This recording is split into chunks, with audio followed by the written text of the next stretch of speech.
What's going on, everybody, and welcome. Welcome to a legendary episode of the Legendary Podcast. My name is David, and I'm your beautiful, beautiful host of this beautiful, legendary podcast, the D-constructingTopics podcast. And today, with the request of a lot of people, we got a little clap going on. Let's go. Woo, woo. But hey, listen, we got a good one. I think about over 20 people have reached out to me. I said, hey, listen, those 20 people is going to be like hundreds, thousands, and even millions. I'll guarantee you that. But over 20 people have reached out to me and said, hey, David, what do you think about the mayor's race and what's going on as we are 1 week away? Next Tuesday, November 4th, here in New York City, we got the mayor's race and everybody's asking, David, what's your opinion? Let's get it. Oh, we got a legendary episode here. Definitely want to take my time here to kind of talk about the mayoral race in New York City next week. And this is kind of like a two-part thing because it's part one, what I think, and part two would be stay tuned. That's why you got to hit the like button, subscribe, comment. Let me know what you guys think, what you guys doing. What you guys doing next Tuesday? Voting, not voting, passing. And today we're going to try to piece it together, what's going to go and what's going to go down next week. And once again, it's a part one. Part two would be kind of a little thing that it's going to be personal because it would be me saying to you guys out there, my legendary folks that are listening to this legendary podcast, what are the reasons why I would throw my hat into running for mayor in 2029? That's correct, your boy, deconstructing. Let's go.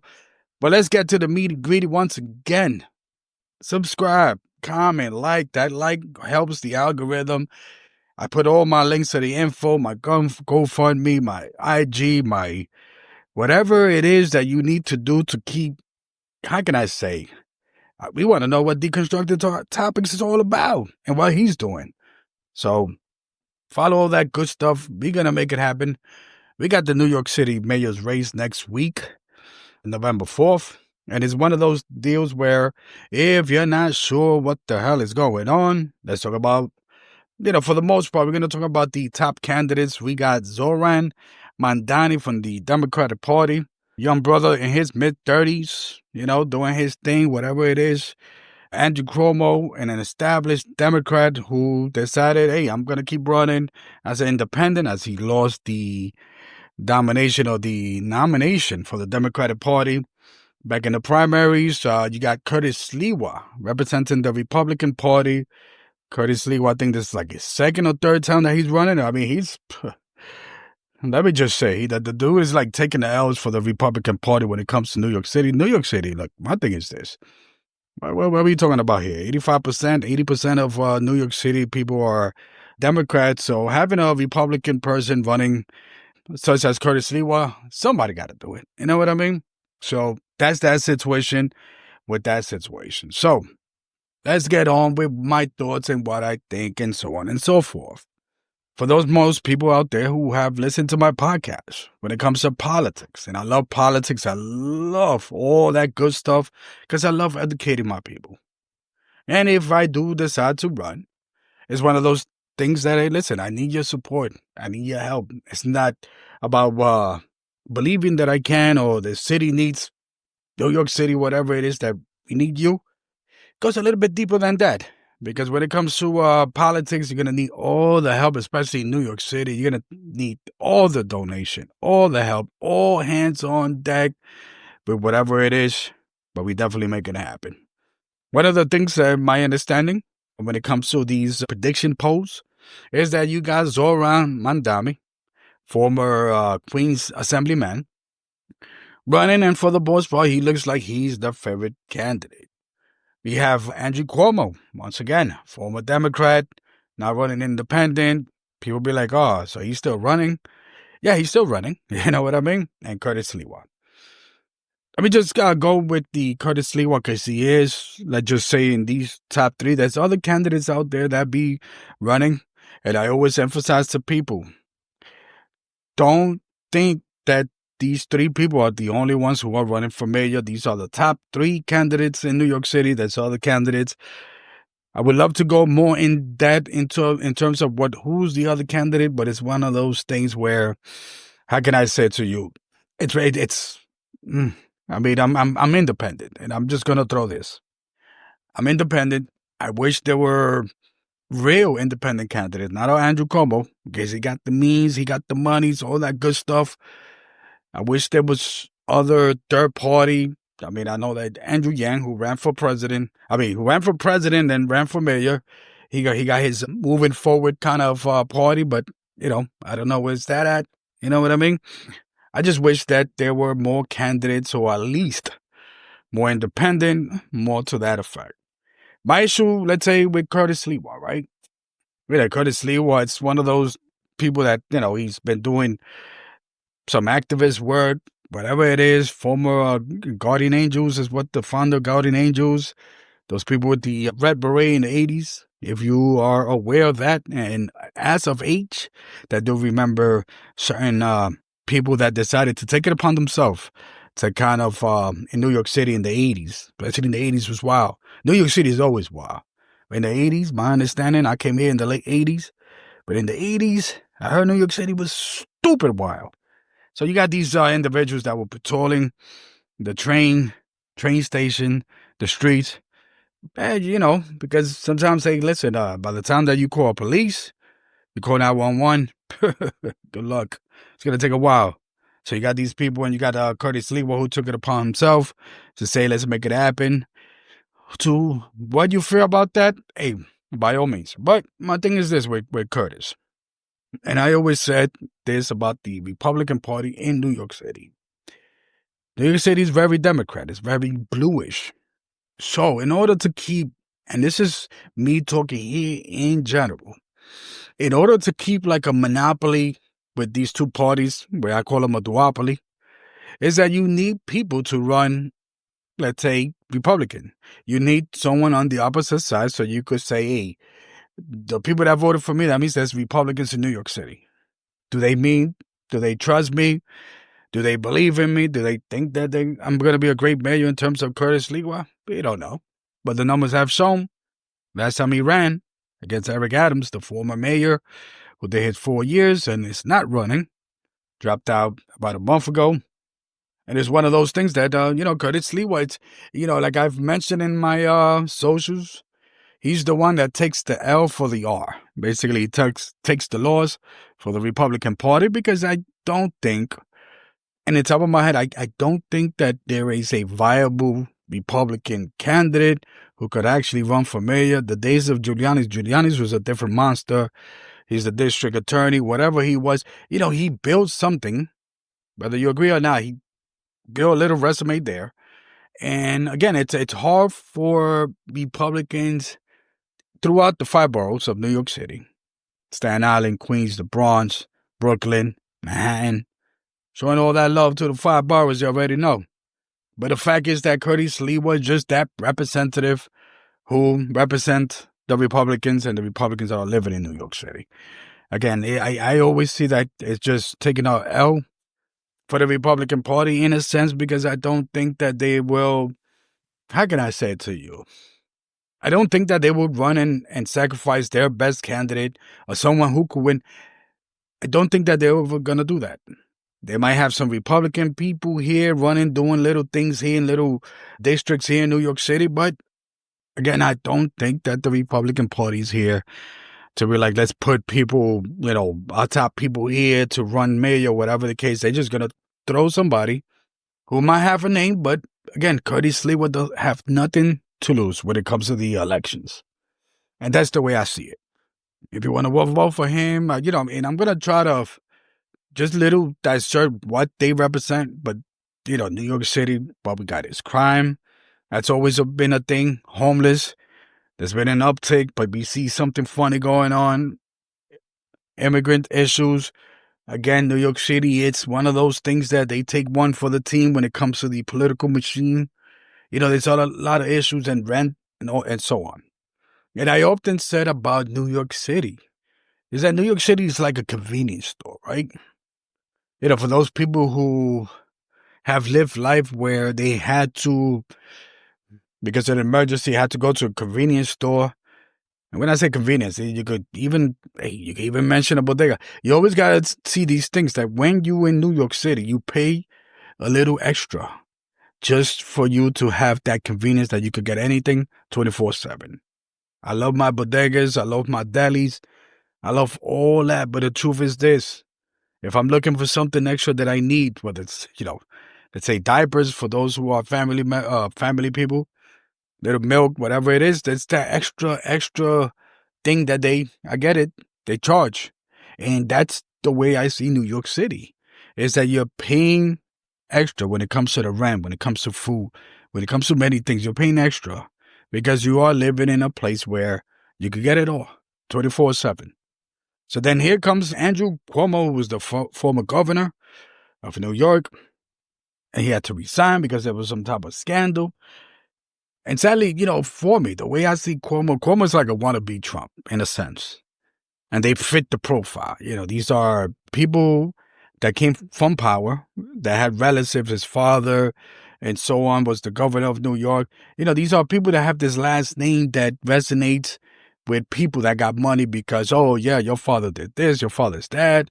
And they come from these political machine, or kind of, I would call the mafia, the Democratic mafia, the Democratic mafia, and also in the Republican Party as well, is that they have people who basically have been doing office work for a long time, but they reap the benefits of their last name and their connections. Similar to Donald Trump has, how can I say, reaped the benefits of being Trump, being his father's son, whatever it is, his connections. So basically, that's the way I see Cuomo. And once again, this is where I always say, if someone in the scandal where he harassed a couple of women, whatever it is, sadly, once again, depending on who is the candidate, we turn the other cheek around. And that's where I say to myself, you see, this is what politics, and this is what bothers me about politics.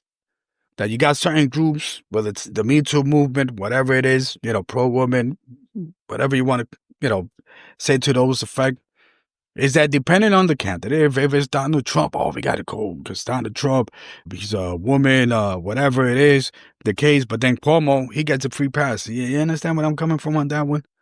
And that's the sad thing, because we giving a free pass to many of these folks. They fit that profile. They white, they got a name, they got money, they got power. And because of dumb and these individuals, because you got a D on your name, and then you're fighting Trump or whatever the case might be. Oh, no, you know what? We're going to vote for the lesser evil. And that's why we got to do Cuomo, whatever. See, that's sad. And that breaks my heart, because as someone who's feeling inspired to say, you know what? I want to run, but I want to run independent. But you see, the political machine tends to kind of, you don't vote for people. You kind of, they already select the people that you need to vote. And sadly, people, that's what they do. And when it comes to Zhoran Mandani, came out of nowhere. But to me, it's not a coincidence, because, we could go with the Trump winning the presidency the first time around. We could go with Barack Obama, fighting against Hillary. And we could go, on and on and on. And the political machine have a way to kind of go to this factory of these political leaders that might look like you. They will have some color. They will sound like you. And when I say like you, we're talking about, hey, listen, people of the so-called minorities, the black community, the Muslim, Latino, all these communities that are underrepresented or sometimes overrepresented, depending on who it is. Sometimes they just want to add color to Congress just so they can say, hey, yeah, we represent you. And sometimes that's how I feel about Mandani. And my thing is this, I have Mandani on my voting. When it comes to the primary, I put him second. Guess who was number one? That would be me. For those people out there that sometimes you want to vote, but you don't know who to vote, and your conscience is like, damn, I don't believe in these. Do I have to? No. Sometimes you can just write your name in. That's why they say blank. That's why they says write in. Let's go. And if you don't know who to vote, hey, look at my links, look at my name, put my name in there, because 2029 is coming. But when it comes to Zhoran Mandani, he might have said a couple of things that, hey, listen, I agree. Like when it comes to childcare situation, when it comes to the rent, and believe it or not, I know people that if they're not living with people, whether it's a partner, whether it's family member or someone to that effect, where if you're not living with them, 50% of your salary, regardless if you're making, 80, 90, 100K, if you don't have anyone, then sadly, 50% of your salary goes on rent. With the other money, you have to be careful. But, man, think about it, it's that. Not everybody's built to want to own condos and houses and whatever the case might be. They just want to be citizens of New York City. Wake up, go to work, be productive, be a good member of society, do the good works and all that good stuff. And, Mandani's bringing some certain things that I've spoke about. When it comes to childcare, when it comes to rent, when it comes to crime, when it comes to affordability. New York City is that city. New York City, last time I checked, I remember years ago, Forbes magazine, 35 billionaires living in New York City. I think it was like 450,000 millionaires. Keep that in mind. So we have maybe 150 billionaires living in this world, and you're talking about 34 out of that list that are living in New York City. So that means that in order for, let's say, those individuals who got the means, who got the money, to say, I'm in New York City, living a good life, doing my thing, my company's doing it, all that good stuff, but somebody pays the price for that. And to live amongst them, that's the price that New York City residents, and you're talking about even what we will call the blue-collar, white-collar workers. Hey, listen, they got to make ends meet, and sadly, living in New York City is that. Because you live amongst those individuals, that means that the price of everything will go up. And I'll give an example. I could get out of New York City and go to Yonkers, White Plains, and go to other areas of New York State. Or what we call the tri-state. We got New Jersey, and we got Connecticut. And the sad thing is this, that I could find certain products that are less there. But you see, I'm going to spend gas money, right? Going to fill out a tank of $30, $40, whatever it is, just to go to Connecticut, Jersey to buy stuff because it's cheaper. And that's where the argument comes in when it comes to New York City. Well, at least you don't have to drive that far, right? That's the argument. We got you. Whatever you need, we got you, but it's a price to pay. And a person like Mandani, my issue is with Mandani is that he is backed up by this machine, this liberal machine who, for some reason, these are the creators of the Ocasio-Cortez, the Bernie Sanders. Ocasio-Cortez, Congress here in the Bronx District, District 15, if I'm not mistaken, 15 or 14. But the fact is this, that they look like you, they sound like you, sometimes they act like you, but they're not us.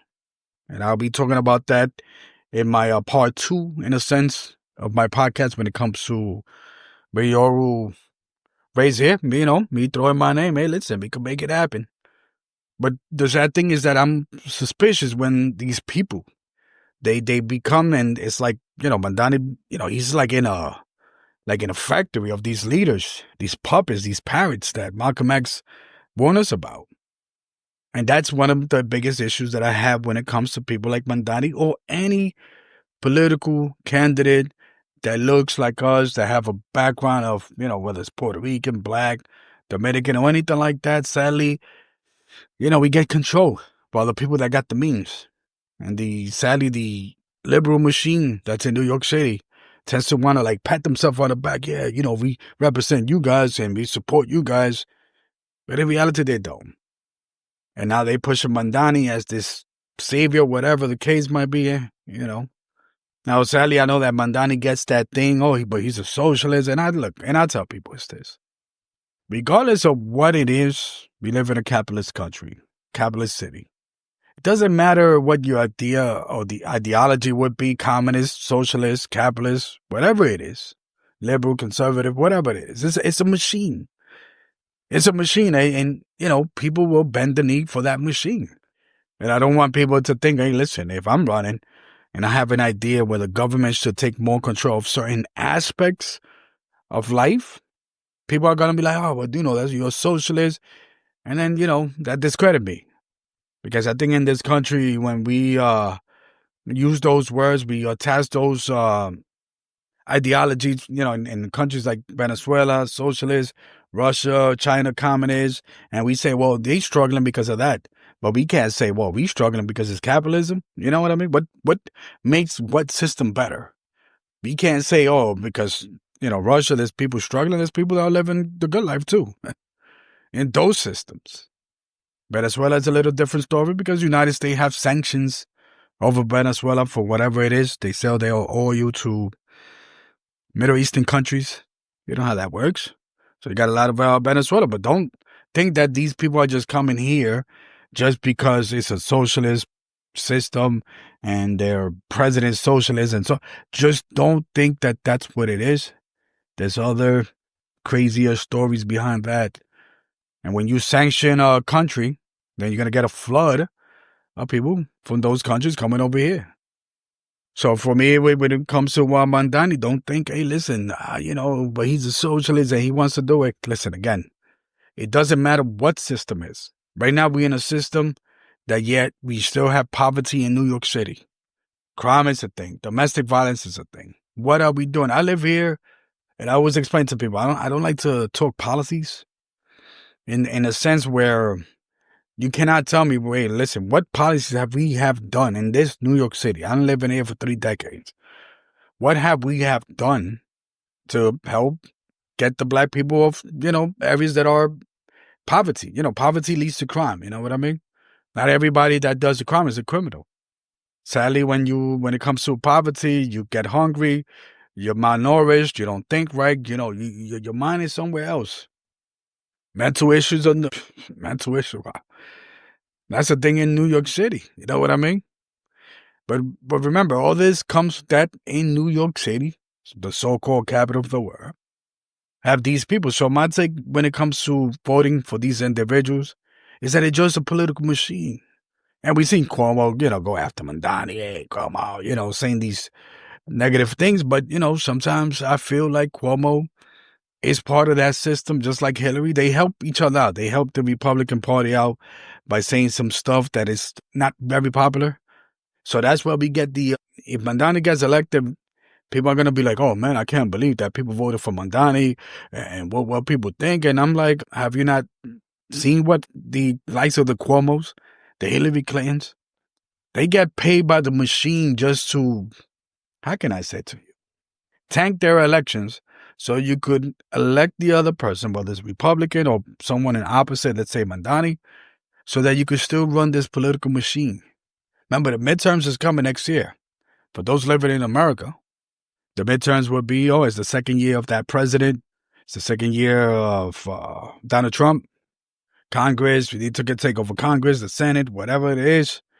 And then you prop up all that for the next presidential election, 2028. It's this cycle that the machine always creates. And the likes of Cuomo, I'll be honest, he's just taking one for the team. He got nothing to lose. If he loses the election, so what? What does that mean? He's going to be homeless? Is he going to go and have a mental breakdown issue? No. He's going to go out there and go to the news and the press. And whoever's running Democrat in the 2028 presidential election, guess what? He's going to support that person because, hey, we fighting Trump. Or in 2028, we fighting whatever it is that's running. Because, President Trump cannot run again in the next unless something wild happens. You know what I mean? World War II, I remember, can't say I remember because I was not living during that time. But the president back then, Franklin Delano Roosevelt, was a 3-term president because the circumstances is that we got to keep it going. We got to keep it going with this World War II. We can't have a change of, president, whatever it is, so we don't know. You know what I mean? But the sad thing is that, the likes of Cuomo's and the Trump, they all look the same. It's like cookie cutter, and I don't mean but to offend people, but hey, listen, I don't hold back. Cookie cutter white man with power. Regardless of what you feel about them, they would always be there, and I'm pretty sure Cuomo will make the rounds. Nobody's going to probably ask him about his harassment or whatever it is. Because it's Cuomo. He's a Democrat. Cuomo's just going to open his mouth and say something about Trump, and that's it. People are back on the bandwagon. You know what I mean? See how this works? And it's up to us that at one point, us, the voters, got to wake up and say, hey, listen, no more. No mas. As the legendary boxer that said to Roberto Duran, to Sugar Ray, back in the 80s, early 80s. He's getting punched left and right. He said, no more. No mas, no mas, no mas. Can't take it no more. And I want people to wake up and say, no more. The political machine have exhausted and has pushed this whole agenda with the Zhorans, the Cuomos, the Sliwa. They all kind of like in the same cookie cutter type of sense. None of them are New York City. And that's the thing what New York City needs. See, New York City needs New York City. New York City needs that person that is New York City, that struggled through New York City. You might have to say, oh, Eric Adams. But you know what? Eric Adams fell into that machine as well. With the likes of, Reverend R. Sharpton. You know what I mean? Another corruption. And in New York City, that's what it does. Now, if those people feel like Zhoran, it's that little kind of thing where you could say, yes, finally, maybe New York City will stay away from these corrupted people, these people that been doing the thing, whatever it is, for a long time, the Cuomos, the Sliwa. It will give them that hope. But I always said, and I'm going to guarantee you is this. You get a person like Zhoran, he's in, and there's going to be people who might feel slighted the way they feel slighted with Bernie Sanders. The way that some people feel slighted with Ocasio-Cortez. Again, they're not here to really help. They're just here to buy votes or sell votes so that you could go out there and think like you got hope. But you don't. Sadly, as long as people is created by the machine, then you're going to have people that's going to go on their socials, that's going to go on the streets and say, well, I'm disappointed for voting for Zhoran or whatever it is. You're going to get disappointed for voting for Zhoran. You're going to be disappointed for voting for Trump, Sliwa, Cuomo. I mentioned Trump because there are those people. There's people that are going to be feeling Biden, Harris. You're going to feel disappointed because at the end, you're letting the machine dictate you. And this is that one chance that perhaps 4 years from now, if I decide, let's make it happen. And not 4 years from now, I could start telling, hey, I'm going to campaign. My information is down below. Make it happen. Perhaps this is that real time where real people are the one who's out there in the news talking about what they're going to do for the people, because we need real people. And we need people that are running who are real people. Not these people with these titles, not business title, PhDs, whatever HDs. Whatever master's degree, whatever it is that you did, political science. No. We need the real people who struggle in this country, in this city, to once again be the forefront, because New York City needs New York City. And what better person than me? I am New York City. But let's make it happen. I'm out of here. Much love. You already know. Hit that like, comment, all that good stuff. Let's make it happen. If you're out there and do your vote wisely, do your homework. Once again, it's not about who you support and what party. It's about how much more can you take that you are adding fuel to the political machine. And sadly, the political machine doesn't care about you. Anyways, let's make it happen. D-constructing Topic podcast. I'm out of here. Much love. Peace.